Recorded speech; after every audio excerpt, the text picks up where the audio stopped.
सदनदेखि सडकसम्म राजनीतिक, आर्थिक, सामाजिक, कला, संस्कृति हर क्षेत्रका विषय र प्रसङ्ग।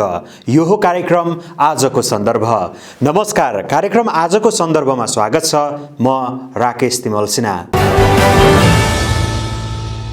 दर्शकवृन्द, कार्यक्रममा आज हामी देशभर भएका राजनैतिक, सामाजिक, आर्थिक, कला, संस्कृति लगायतका विषयलाई विश्लेषणात्मक रूपमा प्रस्तुत गर्ने गर्छौं।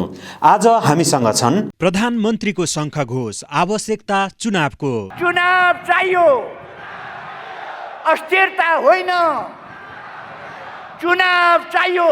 बादलको गर्जन, चिडिया खानामा थुनिन्छ। ती मांसाहारी आन्दोलन गर्नेहरूलाई जाउला खेलको जूमा लगेर हामीले बन्द गरिनेछ। सरकार साथमा छ, चिन्ता नलिनुहोस्। केपी ओलीको नेतृत्वको सरकारले त्यो सम्पूर्ण क्षतिपूर्ति गर्नेछ। आउनुहोस् आजको सन्दर्भ सुरु गरौं देशभरका ताजा खबरहरूबाट। प्रधानमन्त्री केपी शर्मा ओलीले मुलुकलाई अशान्ति र हिंसाको भुमरीमा जान नदिने प्रतिबद्धता जनाउनु भएको छ। शुक्रबार बागमती प्रदेश कमिटीले काठमाडौँको दरबार मार्ग स्थित नारायण हिटी दरबार अगाडि गरेको जनसभालाई सम्बोधन गर्दै प्रधानमन्त्री ओलीले नेपालमा फेरि कसैले अशान्ति र हिंसा मचाउन नसक्ने बताउनु भएको हो। उहाँले प्रचण्ड माधव समूहले नरभक्षी आन्दोलन गर्न खोजेको भन्दै सरकारले त्यसो हुन नदिने बताउनुभयो। तथाकथित नेपाल बन्द गरेर श्रमजीवीका लागि काम गर्ने भन्नेहरूले तरकारी छरेर गाडी जलाएर क्रान्ति गर्न खोजेको भन्दै प्रधानमन्त्री ओलीले प्रचण्ड माधव समूहलाई व्यङ्ग्य गर्नुभयो। अब शाकाहारी आन्दोलनले हुँदैन, शाकाहारी आन्दोलनले हुँदैन भनेर उहाँले भनेको के हो? शाकाहारी आन्दोलनले हुँदैन भनेको उहाँले चिकन चिल्ली खान्छु भने हो? उहाँले नरभक्षी आन्दोलन गर्न खोजेको। म उहाँहरूलाई भनिदिन चाहन्छु, नरभक्षी आन्दोलनका दिन गए। अब नेपालमा कसैले हिंसा मचाउन सक्दैन। नेपाल शान्तिपूर्ण नेपाल। यो नेपाल अब अशान्ति र हिंसाको भुमरीमा जान सक्दैन। शान्तिपूर्ण नेपाल रहन्छ। यहाँ कसैले नरभक्षी आन्दोलन चलाउँछु भन्ने नसोचे पनि हुन्छ। प्रधानमन्त्री ओलीले आफूलाई काम गर्न नदिएपछि ताजा जनादेशमा गएको दावी गर्नुभयो। जनताले सरकारलाई 5 वर्ष काम गर्ने म्यान्डेट दिएको भए पनि प्रचण्ड माधव समूहले व्यवधान गरेकाले संसद विघटन गरी ताजा जनादेशमा गएको उहाँले स्पष्ट पार्नुभयो। काम गर्न दिएन, बिचमा यहाँहरूलाई थाहा छ, काम गर्न दिएन। मैले धेरैपल्ट भने यो सरकार 5 वर्षका लागि हो, 5 वर्ष चलाऊ। तर उहाँहरू केपी ओलीले हट्नुपर्छ, पार्टी फोड्नुपर्छ, केपी ओली हट्नुपर्छ, अनि जोडजाम गरेर विभिन्नसँग मोलतोल गरेर जसरी पनि केपी ओलीलाई हटाउनुपर्छ, देशलाई भड्कालामा हाल्नुपर्छ। त्यसलाई उहाँहरू स्थिरता भन्नुहुन्छ, त्यसलाई स्थायित्व भन्नुहुन्छ। के त्यो स्थायित्व हो र? उहाँहरू जनतालाई धोका दिँदै हुनुहुन्छ। आफ्नो महत्त्वाकांक्षाका लागि, आफ्नो स्वार्थका लागि, आफ्नो अहङ्कारका लागि, व्यक्तिगत अहङ्कारका लागि उहाँहरू यी सब काम गर्दै हुनुहुन्छ। जब उहाँहरूले सरकार चलाउन दिनु भएन, काम गर्न दिनु भएन, लोकतन्त्रलाई ठिक ढङ्गले चल्न दिनु भएन, संसदलाई ठिक ढङ्गले चल्न दिनु भएन, संसदलाई केही पनि काम गर्न नसक्ने पङ्गु अवस्थामा पुर्याउन थाल्नुभयो। र फेरि पहिलेकै जस्तो किनबेचको राजनीति, पहिलेकै जस्तो समीकरणको राजनीति, भएको बहुमतको सरकार ढालेर अनि जोडजामको अस्थायित्व, अस्थिरता, त्यतापट्टिको राजनीति उहाँहरूले गर्न खोज्नुभयो। त्यसकारण मैले काम गर्नै नपाउने अवस्था भएपछि नेपाली जनताका बिचमा ताजा जनादेशका लागि जानु पर्यो। काम गर्न नदिने ठिक कि काम गर्न खोज्ने ठिक? तपाईँहरूले कसलाई साथ दिने फैसला दिनुहोस् भनेर मैले जनताका बिचमा जानु पर्यो। संसदीय प्रणालीमा प्रधानमन्त्रीले काम गर्न नदिने अवस्था आयो भने संसद विघटन गर्न सक्ने भन्दै संसद विघटन गर्ने निर्णयको बचाउ गर्नुभयो। बेलायतको उदाहरण दिँदै उहाँले काम गर्न नदिएपछि प्रधानमन्त्रीले संसद विघटन गरेर ताजा जनादेशमा जान सक्ने जिकिर गर्नुभयो। संसद विघटन गर्न सक्ने प्रधानमन्त्रीमा निहित अधिकारमा प्रचण्ड माधव समूहले बलजफ्ती बहस चलाएर प्रतिगमन भनेको टिप्पणी पनि गर्नुभयो। व्यापी रूपमा एउटा बहस भइरहेको छ। यो बहस बलजफ्ती, यो बहस निकालिएको छ। संसद विघटनको सिफारिस, संसद विघटन संविधान सम्मत छ कि छैन भनेर बहस निकालिएको छ। संसद विघटन गर्नु संवैधानिक छ कि छैन, चुनाव हुनुहुन्छ कि हुँदैन, चुनावबाट स्थिरता कि अस्थिरता के आउँछ आदि कुराहरूको बहस भइरहेको छ। म भन्न चाहन्छु संसदीय प्रणालीमा प्रधानमन्त्रीले काम गर्न नदिने अवस्था भयो भने, नपाउने अवस्था भयो भने संसद विघटन गर्छ। बेलायतमा लिखित संविधान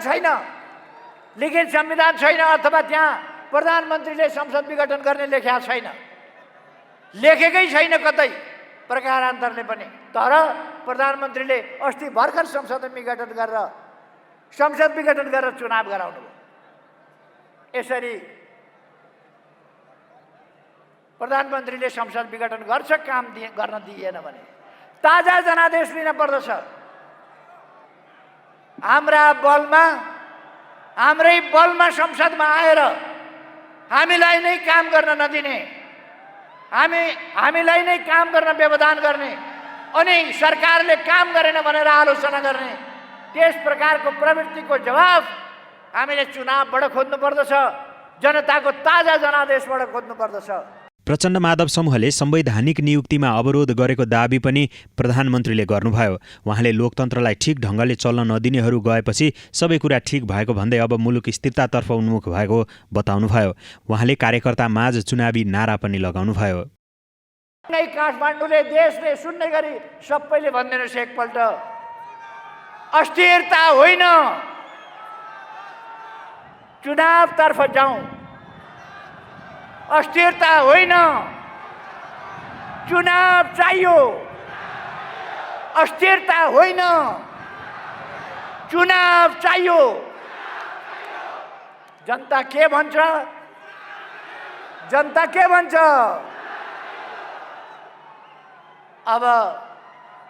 अब सबैले सुन्यो होला। म आग्रह गर्न चाहन्छु, अब देश चुनावतर्फ गयो। अब चुनावले फैसला गर्छ कसको सरकार बन्नुपर्छ, चुनावले फैसला गर्छ। त्यसकारण म भन्न चाहन्छु अब देश चुनावतिर गयो, चुनावले सबै कुराको फैसला गर्नेछ। सभामा राजतन्त्र फर्किएको घोषणा गर्छ भन्दै हल्ला फैलाउने काम भएको भन्दै प्रधानमन्त्री ओलीले सङ्घीय लोकतान्त्रिक गणतन्त्रात्मक व्यवस्थालाई कसैले पनि तलमाथि गर्न नसक्ने बताउनुभयो। प्रधानमन्त्री ओलीले मुलुकभरको कालोपत्रे सडक, चाँदनी दोदरा सिँचाइ, डुबान नियन्त्रण, हुलाकी राजमार्ग, पूर्व पश्चिम रेल लगायतका क्षेत्रमा सरकारले उच्च महत्त्वका साथ काम गरेको भन्दै फिहरिस्ता नै प्रस्तुत गर्नुभयो। उहाँले कोभिड विरुद्ध खोप अभियान चलेको उल्लेख गर्दै कोभिड अन्त्य नहुने समयसम्म खोप अभियान सञ्चालन गरिराख्ने जानकारी दिनुभयो। गृहमन्त्री तथा नेपाल कम्युनिस्ट पार्टी नेकपा केपी शर्मा ओली पक्षका सचिवालय सदस्य रामबहादुर थापाले मांसाहारी आन्दोलन गर्नेहरूलाई जाउलाखेलको चिडियाखानामा लगेर बन्द गरिने बताउनु भएको छ। शुक्रबार नेपाल कम्युनिस्ट पार्टी नेकपा ओली पक्षले काठमाडौँमा आयोजना गरेको जनसभालाई सम्बोधन गर्दै गृहमन्त्री थापाले नेकपा प्रचण्ड माधव पक्षका अध्यक्ष पुष्पकमल दाहाल प्रचण्डलाई लक्षित गर्दै मांसाहारी आन्दोलन गर्नेहरूलाई जाउलाखेलको चिडियाखानामा लगेर बन्द गरिने बताउनु भएको हो। उहाँले मांसाहारी आन्दोलन गरेर मांसाहारी तरिकाद्वारा नेतृत्वलाई अपदस्थ गरिने घोषणा गर्दै हिँडिरहेको भन्दै मांसाहारी आन्दोलन गर्नेलाई संविधान र कानुनले अपराध घोषित गरेको पनि बताउनुभयो। मांसाहारी आन्दोलन गरेर मांसाहारी तरिकाद्वारा चाहिँ नेतृत्वलाई चाहिँ अपदस्थ गरिनेछ भन्ने घोषणा गर्दै हिँडेका छन्। म यो ऐतिहासिक जनसभा मार्फतबाट तिनीहरूलाई के भन्न चाहन्छु भने ती मांसाहारी आन्दोलन गर्नेहरूलाई हाम्रो संविधानले, हाम्रो कानुनले त्यसलाई अपराध घोषित गरिएको छ र ती अपराध गर्नेहरूलाई, ती मांसाहारी आन्दोलन गर्नेहरूलाई जाउला खेलको जूमा लगेर हामीले बन्द गरिनेछ। केही समय अघि अध्यक्ष प्रचण्डले नेकपाका युवाहरूलाई सम्बोधन गर्दै प्रतिगमन विरुद्धको आन्दोलनलाई सशक्त बनाउन मांसाहारी आन्दोलन आवश्यक रहेको बताउनु भएको थियो। गृहमन्त्री थापाले प्रतिगामी र अवसरवादी तत्त्वहरूले नेतृत्वलाई अपदस्थ गर्नका निम्ति सबै प्रकारको षड्यन्त्र र भ्रमहरूको सहारा लिँदै गइरहेको पनि बताउनुभयो। उपप्रधान तथा नेपाल कम्युनिस्ट पार्टी नेकपा ओली पक्षका सचिवालय सदस्य ईश्वर पोखरेलले नेकपा प्रचण्ड माधव पक्षले बिहिबार गरेको आम हडतालमा भएको क्षतिको सरकारले क्षतिपूर्ति गर्ने बताउनु भएको छ। शुक्रबार नेपाल कम्युनिस्ट पार्टी नेकपा ओली पक्षले काठमाडौँमा आयोजना गरेको जनसभामा बोल्दै उपप्रधानमन्त्री पोखरेलले बिहिबारको आम हडतालमा भएको क्षतिको क्षतिपूर्ति सरकारले गर्ने बताउनु भएको हो। काठमाडौँमा तोडफोड भएको ट्याक्सीको क्षतिपूर्ति सरकारले गर्ने उहाँको भनाइ छ। उहाँले जनतालाई दुःख दिने, लुट्ने लगायतको क्षतिको पनि सरकारले क्षतिपूर्ति गर्ने पनि बताउनुभयो। म सरकारको मन्त्रीको नाताले तपाईहरु समक्ष भन्न चाहन्छु, हिजो आन्दोलनको नाममा अराजकता सिर्जना गर्नेहरूले श्रमजीवीहरूलाई जुन किसिमले दुःख दिए, हिजो एउटा ट्याक्सी चालक जसले जसोतसो ट्याक्सी चलाएर गुजारा गर्नुभएको थियो, उहाँमाथि जुन किसिमले साङ्घातिक हमला गरियो, उहाँको ट्याक्सीमाथि तोडफोड र आगजनी गरियो, म यही सभा मार्फत भन्न चाहन्छु, केपी ओलीको नेतृत्वको सरकारले त्यो सम्पूर्ण क्षतिपूर्ति गर्नेछ र त्यो क्षतिलाई पुर्ताल गर्नेछ, यो कुरा पनि म भन्न चाहन्छु। सँगसँगै हिजो ती आततायीहरूको तर्फबाट जनतालाई दुःख दिने, जनतालाई लुट्ने, अप्ठ्यारो पार्ने जे काम भयो, त्यो सम्पूर्ण क्षतिको पनि हामी त्यसको सरकारले हामी क्षतिपूर्ति गर्नेछौँ, यो चीज पनि म भन्न चाहन्छु। उपप्रधानमन्त्री पोखरेलले आफूहरूको लडाई अराजकता विरुद्ध भएको बताउनुभयो। आफूहरू मुलुकलाई आर्थिक समृद्धितर्फ जान नचाहनेहरूको विरुद्ध, मुलुकलाई अस्थिरतातर्फ लैजाने दुष्प्रयासको विरुद्ध लडाई लडिरहेकाले लडाईलाई कमजोर हुन नदिने उहाँको भनाइ छ। उपप्रधानमन्त्री पोखरेलले नेपाल कम्युनिस्ट पार्टी नेकपाको आधिकारिकता आफूहरूले पाउने दावी गर्नुभयो। केपी शर्मा ओलीले नेतृत्व गरेको नेकपाको आधिकारिकतालाई कसैले तोड्न नसक्ने उहाँको भनाइ छ। सूर्य चिन्ह ओलीले नेतृत्व गरेको नेकपाले प्राप्त गर्ने र सूर्य चिन्ह लिएर जनताको माझ ताजा जनमतका लागि जाने उहाँको भनाइ छ। यो नेपाल कम्युनिस्ट पार्टीको आधिकारिक कुन पार्टी हो, कुन पार्टीले आधिकारिकता पाउँछ, यस खालका कुराहरू छन्। यो विशाल जनसभामा म भन्न चाहन्छु, कमरेड केपी ओलीले नेतृत्व गरेको नेपाल कम्युनिस्ट पार्टीको आधिकारिकतालाई कसैले पनि तोड्न सक्दैन। त्यही नेपाल कम्युनिस्ट पार्टी आधिकारिक नेकपा हुनेछ। जहाँसम्म सूर्य चिन्हको कुरा छ, म यहाँहरूलाई आज यो सभा मार्फत भन्न चाहन्छु, सूर्य चिन्ह ओलीले नेतृत्व गरेको नेकपाले प्राप्त गर्नेछ। यसमा तपाईहरू कहीँ कतै दुविधा नराख्नुहोला। हामीहरू आधिकारिक पार्टीको रूपमा हाम्रो सूर्य चिन्ह लिएर जनताको ताजा जनादेशको लागि हामी जानेछौँ। उपप्रधानमन्त्री पोखरेलले आजको ठाउँमा आइपुग्न नेकपाका अर्का अध्यक्ष पुष्पकमल दाहाल प्रचण्डको विगतदेखिकै अवसरवाद जिम्मेवार रहेको बताउनुभयो। जतिसुकै छलछाम र षड्यन्त्र गरे पनि आर्थिक समृद्धिको यात्रालाई कमजोर बनाउन नसक्ने उहाँको भनाइ छ। बागमती प्रदेशका 13 जिल्लामा पहिलो चरणको कोरोना खोप 73.65% अर्थात् 55,878 जनाले लगाइसकेको स्वास्थ्य निर्देशनालय बागमती प्रदेशले जानकारी दिएको छ। शुक्रबार हेटौँडामा आयोजित पत्रकारसँग अन्तर्क्रिया कार्यक्रममा 39वटा खोप केन्द्रहरूबाट कोरोना खोप सेवा दिएको जनाइएको हो। खोप सुचारू भएको 9 दिनसम्म आइपुग्दा खोप लगाएका 2 जनालाई गम्भीर स्वास्थ्य समस्या देखिएको छ, तर उपचार पश्चात उनीहरूको अवस्था अहिले सामान्य रहेको छ। 334 जनामा भने खोपले सामान्य असर देखाएको छ। उनीहरूमा टाउको दुख्ने, ज्वरो आउने, खोप लगाएको ठाउँमा दुख्ने जस्ता समस्याहरू देखिएका हुन्। पहिलो चरणमा स्वास्थ्यकर्मी, सहयोगी, सफाईकर्मी, विमानस्थलमा कार्यरत कर्मचारी, एम्बुलेन्स चालक, सब व्यवस्थापनमा क्रियाशील व्यक्तिहरू, ज्येष्ठ नागरिक लगायतले हालसम्म खोप सेवा लिएका छन्। कार्यक्रममा निर्देशनालयले गत आर्थिक वर्षमा सञ्चालन गरेका कामहरूको सम्बन्धमा पनि जानकारी गराएको थियो। नागरिकको आकर्षण, वैकल्पिक चिकित्सा तथा आयुर्वेदमा बढ्दै गएकाले सबै स्थानीय तहमा नागरिक आरोग्य सेवा केन्द्र स्थापना गरिने निर्देशनालयले जनाएको छ। गत आर्थिक वर्षमा मात्रै 42वटा नयाँ नागरिक आरोग्य सेवा केन्द्रहरू स्थापना गरिएको छ। कार्यक्रममा उठेका जिज्ञासालाई सम्बोधन गर्दै निर्देशनालयका निर्देशक रमेश प्रसाद अधिकारीले गाउँ-घर क्लिनिकले गाउँ स्तरबाट स्वास्थ्य सेवा प्रदान भइरहेकाले दुर्गम क्षेत्रसँग दूरी कम गरिरहेको बताउनुभयो।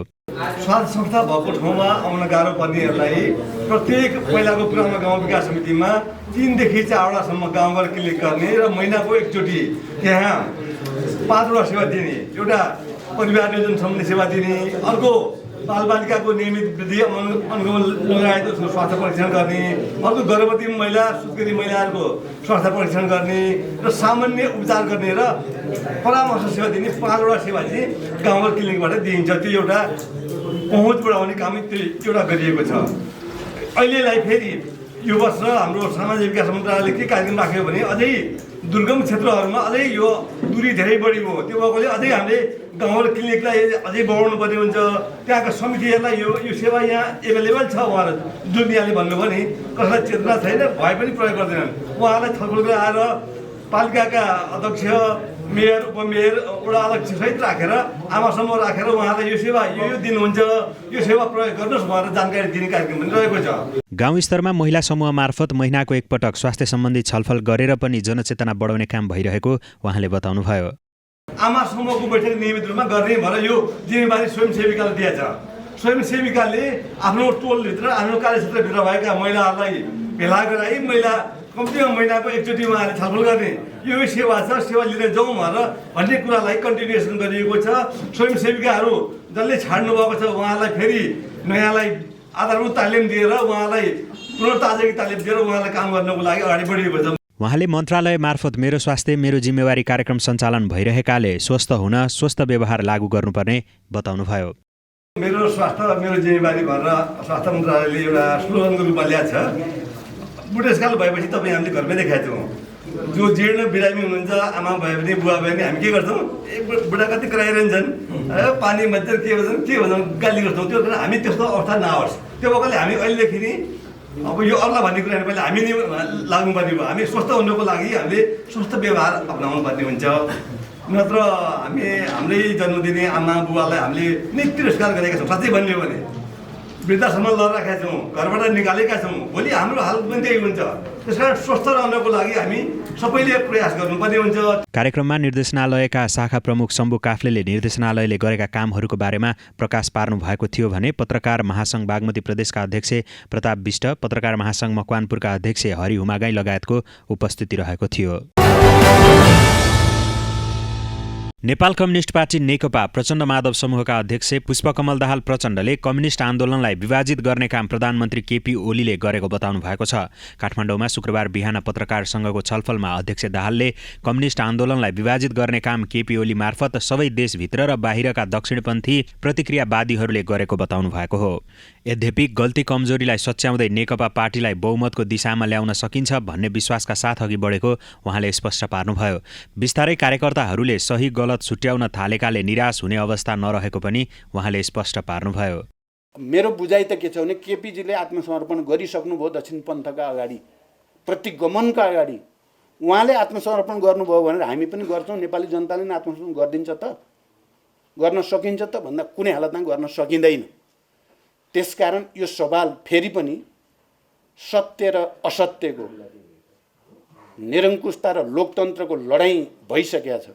त्यसमा पत्रकार साथीहरू तपाईँहरू खुद्रा मसिना माधव नेपाल प्रचण्ड केपी ओलीको भन्नेतिर नजानुहोस् क्या धेरै, त्यो जरुरी छैन। यो लडाइँ अर्को ठाउँमा पुगिसकेको छ।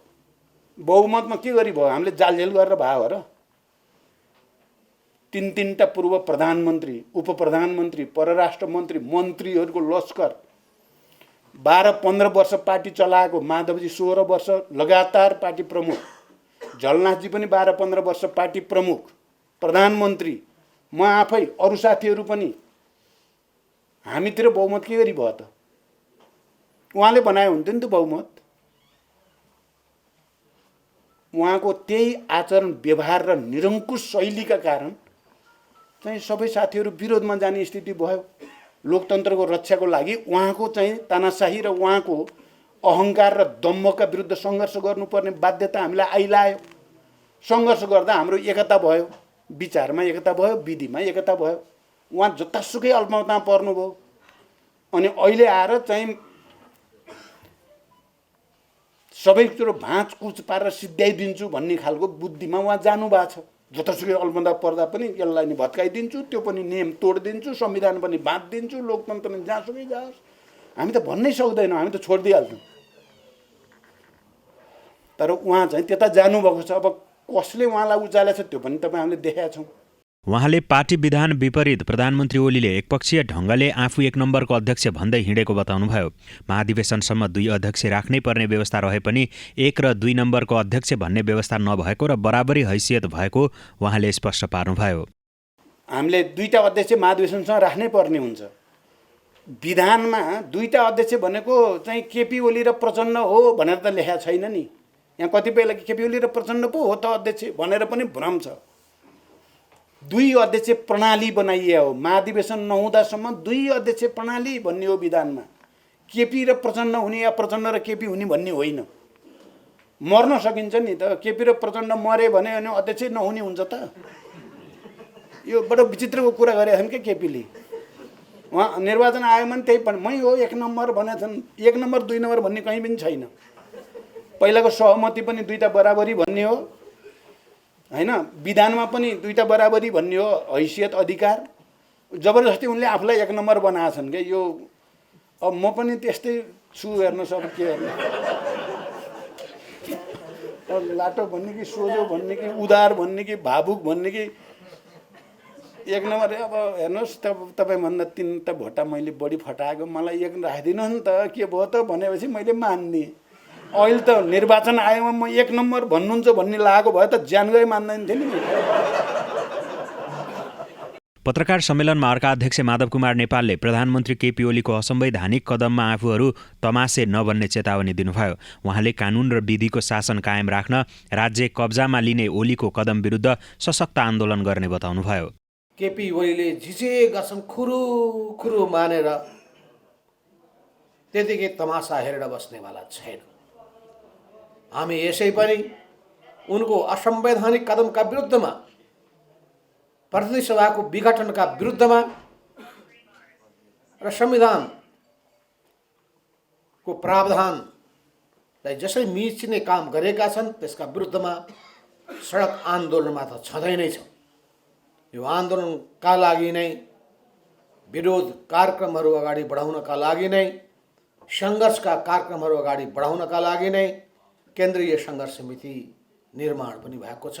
संसदीय सुनवाई बिना नै संवैधानिक निकायका पदाधिकारी नियुक्त गर्ने निर्णय विरुद्ध बिहिबार देशव्यापी आम हडताल गरेको प्रचण्ड माधव समूहले आन्दोलनका कारण सर्वसाधारणमा परेको समस्याप्रति क्षमा मागेको छ।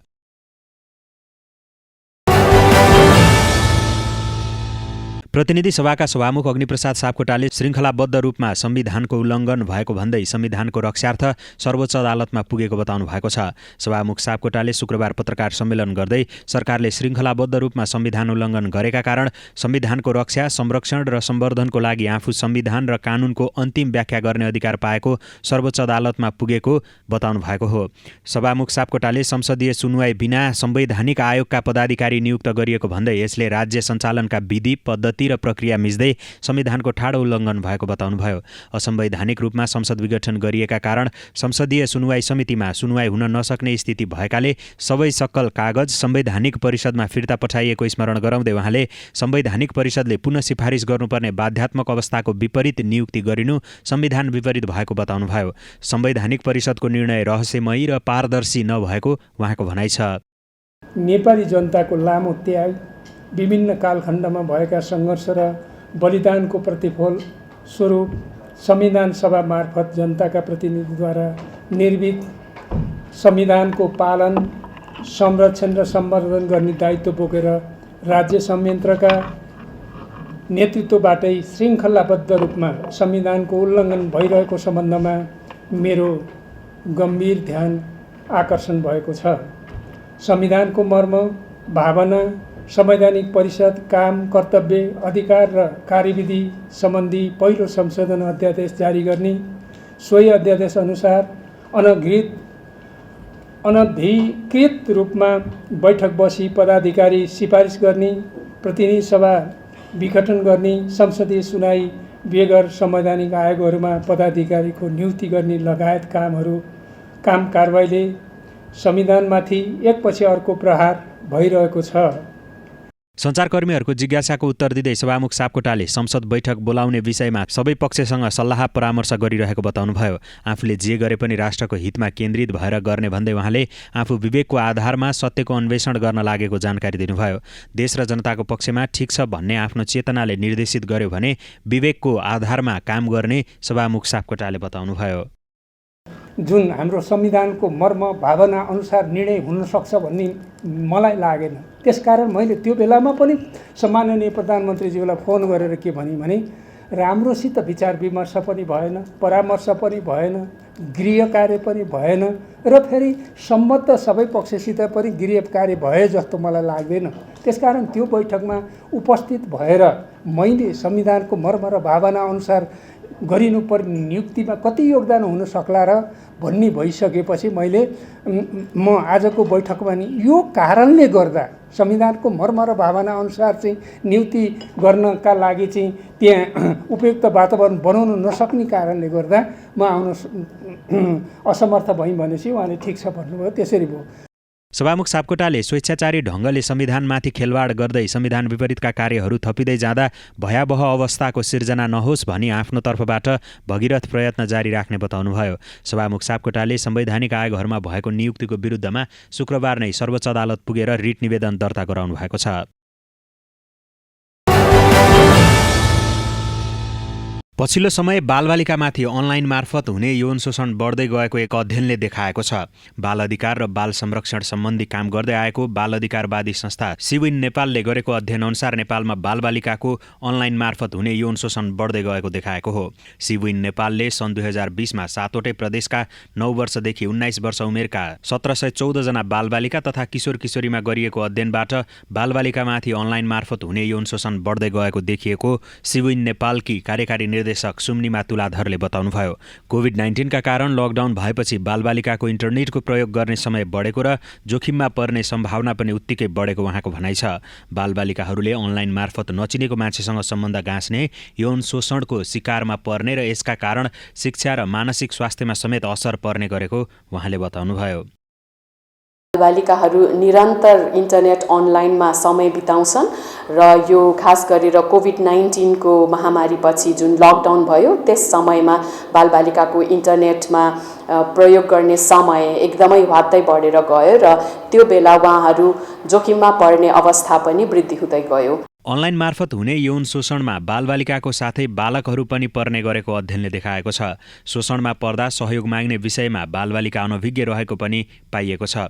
बालबालिकालाई अनलाइन मार्फत हुने हिंसा पनि अपराध नै हो भन्ने बुझाउन सक्नुपर्ने र बालबालिकाहरूलाई यसबारे जनचेतना जगाउन सरकारवाला सबै सचेत हुनुपर्ने कार्यकारी निर्देशक तुलाधरले बताउनुभयो। अनलाइन मार्फत हुने यौन शोषणबारे शिक्षा दिन विद्यालयको पाठ्यक्रममै राख्नु जरुरी रहेको उहाँको भनाइ छ। हामीलाई लाग्छ बालिकाहरू मात्रै यौन शोषणको जोखिममा छन्, तर हाम्रो रिसर्चले के बतायो भने बालकहरू बालिकाहरूको दाँजोमा बढी इन्टरनेट अनलाइनमा हुने र यसकारण उनीहरू पनि बढी जोखिममा पर्ने गरेको हामीले देख्यौँ र उनीहरूलाई आफ्नो सेफ्टीको बारेमा केही न केही ज्ञान त छ, तर आफूलाई समस्या परेको बेला उहाँहरूले कसलाई गुहार गर्ने, कहाँनिर सहयोग माग्ने त्यो विषयमा चाहिँ उहाँहरू त्यति अनभिज्ञ चाहिँ रहेको पाइयो। सिविन नेपालले अध्ययनका क्रममा सरकारवालाहरूसँग प्रत्यक्ष भेटेर अन्तर्वार्ता गरेर समूह छलफल गरेर तथ्य निकालेको जनाएको छ। शुक्रबार सिविनले निकालेको तथ्य सार्वजनिक गरिएको हो। हेटौडामा सम्पन्न विजय युथ हेटौडा गोल्ड कपको उपाधि आयोजक विजय युथ क्लब हेटौडाले उचालेको छ। शुक्रबार फरेस्टी खेल मैदानमा भएको फाइनल खेलमा भरतपुर फुटबल क्लब बीएफसीलाई 2-1 गोल अन्तरले हराउँदै आयोजक विजय युथले उपाधि उचालेको हो। प्रतिस्पर्धात्मक खेलमा विजय युथलाई जिताउन रूपेश केसी र सन्त गुरुङले 1-1 गोल गरे। बीएफसीका लागि रञ्जित आले मगरले सान्त्वना गोल फर्काए। विजेता विजय युथले नगद 3 लाख र उपविजेता बीएफसीले 1.5 लाख सहित ट्रफी, मेडल र प्रमाणपत्र प्राप्त गरेको छ। विधागत तर्फ विजय युथका उत्कृष्ट goalkeeper Ashok Baral, defender Suraj Bisht, midfielder Bishwa Adhikari, उत्कृष्ट फरवार्ड विजय राणा र उत्कृष्ट प्रशिक्षक सुबिन घिमिरे घोषित भए पनि शीर्ष गोलकर्ता बीएफसीका जोनस ग्लोरी चुनिए। उनीहरूले जनै 5-5 हजार रुपैयाँ प्राप्त गरे। हवस् त कार्यक्रम आजको सन्दर्भ यति नै। कार्यक्रम कस्तो लाग्छ प्रतिक्रिया सल्लाह सुझाव दिनका लागि तपाईँले हामीलाई फेसबुक र युट्युबमा पनि फलो गर्न सक्नुहुनेछ। कार्यक्रमबाट म राकेश तिमल सिन्हा बिदा हुन्छु। हेर्दै गर्नुहोला बागमती प्रदेशको राजधानी हेटौडाबाट सञ्चालित पहिलो satellite television national gold television. नमस्ते।